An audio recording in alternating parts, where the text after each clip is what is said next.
মুচি, আমার জুতাটা পরিষ্কার করে দে তো।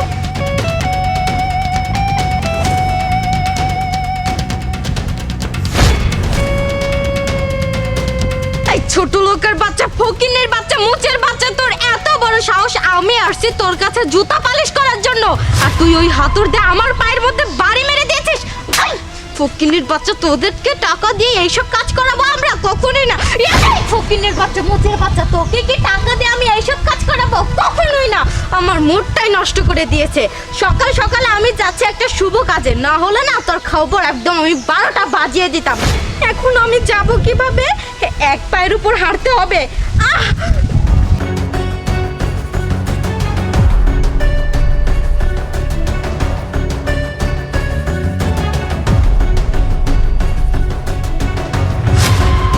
এই মুচি, আমার জুতাটি পরিষ্কার করে দে।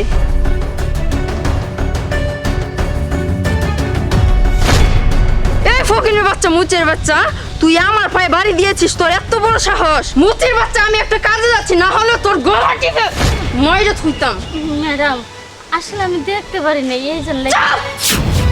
মুচির বাচ্চা!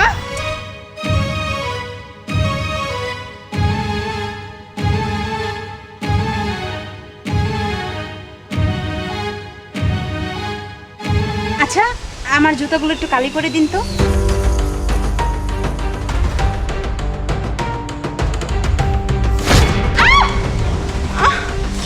আরে, আপনি হাতুড়ি দিয়ে আমার পায়ে কেন বাড়ি দিলেন? আমার মনে চাইছে, সেই জন্যই দিচ্ছি। আরে, আপনার মন চেয়েছে বলে আপনি হাতুড়ি দিয়ে আমার পায়ে বাড়ি দিবেন? আচ্ছা চাচি, আপনার কি কোনো সমস্যা? আপনি কি অসুস্থ? বলুন আমাকে। আমি কইছি না আমার কোনো অসুখ হয়নি, আমার মনে চাইছে তাই আমি বাড়ি দিচ্ছি। ও আচ্ছা, আমি বুঝতে পেরেছি। আপনার হয়তো ক্ষুধা লেগেছে, এর জন্য আপনি একটু পাগলামি করছেন, তাই না? দাঁড়ান, আমি আপনাকে কিছু টাকা দিচ্ছি। এই টাকা দিয়ে আপনি আপনার মন মতো কিছু কিনে খাবেন। হ্যাঁ, এই যে নেন, এখানে 200 টাকা আছে। আপনি আপনার পছন্দ মতো কিছু খাবার কিনে খেয়ে নেবেন। আর এভাবে কিন্তু কাউকে হাতুড়ি দিয়ে বাড়ি দিবেন না, তাহলে কিন্তু মানুষ মারবে আপনাকে। আচ্ছা, আসি।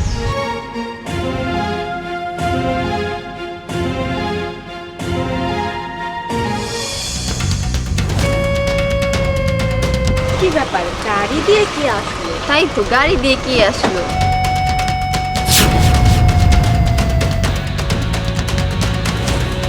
ও, তাহলে আপনারা 3জন পাত্রী চাই বিজ্ঞাপন দেখে এসেছেন? জি, আমরা এখানে পাত্রী চাই বিজ্ঞাপন দেখে এসেছি। কিন্তু অলরেডি আমার কাছে একটা ফোন গিয়েছিল যে 3জনের মধ্যে একজন সিলেক্ট হয়েছে। নিশ্চয় আমি সিলেক্টেড হয়েছি, কারণ আমি তো বিশ্বের সুন্দরী। আরে না না, আমি হয়েছি। আমি হয়েছি। সুন্দর না। আরে আমি হয়েছি। হেই, আমি হয়েছি বললাম না? আমি তো এই ধরনের চাপাবাজি মেয়ে পছন্দ করি না। আমি আসলাম, সিলেক্ট করলাম নাকি, তার মধ্যে আপনারা তত্ত্ব আরম্ভ করেছেন। মুখে মুখে তত্ত্ব আমি পছন্দ করি না। আমি কি বলেছি যে আপনি সিলেক্ট হয়েছেন? আপনি সিলেক্ট হয়েছেন। আপনাদের 3জনের মধ্যে থেকে মাঝখানে মেয়েটা সিলেক্ট হয়েছে। হোয়াট? আপনি এসব কি বলছেন? আপনার কি মাথাটা ঠিক আছে? হ্যাঁ, তাই তো। আপনি কি পাগল হয়ে গেছেন? কোথা থেকে হুটহাট করে এত বড় এত দামি গাড়ি নিয়ে এসে বলছেন যে এদের মধ্যে থেকে সিলেক্টেড হয়ে গেছে? তাও নাকি এই যে এই মেয়েটা।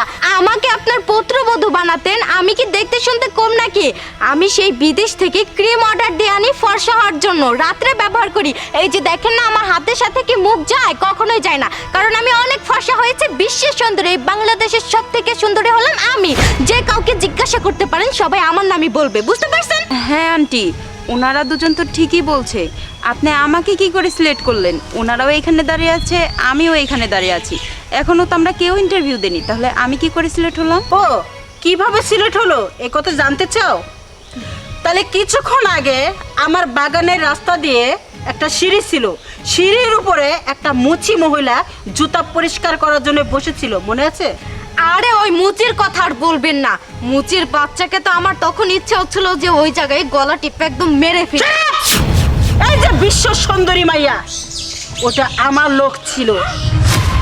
তুই মহিলাটা জুতা পরিষ্কার করতে যে একটা হাতুড় দিয়ে ভারী দিয়েছে। তোমাদের ধৈর্য কিরকম, এই ধৈর্যের একটা পরীক্ষা নিলাম। তোমার ভিতরে তো কোনো ধৈর্য মানবতা কিচ্ছু নাই। মায়ের বয়সী একটা মায়েকে কিভাবে তোমরা হাত তুলতে পারলে? হ্যাঁ, ওইভাবে মারতে পারলে? একই কাজ তুমি করেছো। ওই মহিলাটাকে ইচ্ছা মতো মারধর করেছো। কে পারলে কি তুমি একটু সাহায্য করতে পারতে না? তুমি তো ধরেই নিতে যে মহিলাটা একটু মাথা খারাপ, একটু সান্ত্বনা দিয়ে বোঝাইতে পারতে, কিন্তু তুমিও তা করো নাই। কিন্তু এই মেয়েটা কোকিলা। এই মেয়েটাকে হাতুড় দিয়ে বাড়ি মারার পরেও এই মেয়েটা শান্তভাবে পাগলকে আদর সোহাগ দিয়ে 200 টাকা পাগলকে দিয়ে এসেছিল। শোনো, আমার বিশ্ব সুন্দরী বৌমা আমার দরকার নাই, আমার এত চেহারা দরকার নাই, আমার একটা গুণী বৌমা দরকার, যার ভিতর গুণ আছে, মানবতা আছে। আমার তো টাকা পয়সা কোটি কোটি মেলা কিছু আছে। আমার একটা মাত্র ছেলে আমেরিকায় বিদেশে লন্ডনে থেকে বড় হয়েছে, কোটি কোটি টাকা কামাই করে, কিন্তু ওই ছেলের জন্য আমি সৎ একটা বৌমা চাই। আমি মরার পরে এই বাড়ি গাড়ি ব্যাংক ব্যালেন্স সব কিছু জানি আমার বৌমা সামলাতে পারে ধৈর্যভাবে। সেটা পেয়ে গেছি কোকিলা, সেই হবে আমার পুত্রবধূ। আপনারা দুজন আনছেলেট আছে কেন? বেয়াদব মেয়েরা টাকা পয়সা দেখে বিয়ে বসার জন্য এসেছে। আন্টি, আসলে আমি কখনো ভাবতেই পারিনি আপনি আমার মতো একটা ইতিম মেয়েকে এইভাবে আপনার পুত্রবধূ করবেন। জানেন আন্টি, আমার ছোটোবেলায় না মা বাবা দুইজনই মারা গিয়েছে। আমি ইতিমখানায় থেকে বড় হয়েছি, পড়াশোনা করেছি। আমি ছোটোখাটো একটা জব করি, আর যখন শুনলাম পত্রিকায় যে আপনার একটা পুত্রবধূ লাগবে, তখন আমি এখানে চলে আসলাম। কিন্তু আমি সত্যিই আমি কল্পনাই করিনি যে আপনি আমাকে পছন্দ করবেন আন্টি। সবই আল্লাহর নীলা খেলা। দেখেছো তুমি আসিলা কোথায় আসলা কোথায়, তোমার যোগ্যতায় তুমি আমার পুত্রবধূ হয়েছো। কিন্তু একটা শর্ত আছে, আমার এখন আম্মা ডাকতে হবে, আর সবসময় আমার ছেলেটাকে যত্ন করতে হবে। ঠিক আছে আম্মা। ঠিক আছে, ওকে গাড়িতে ওঠো।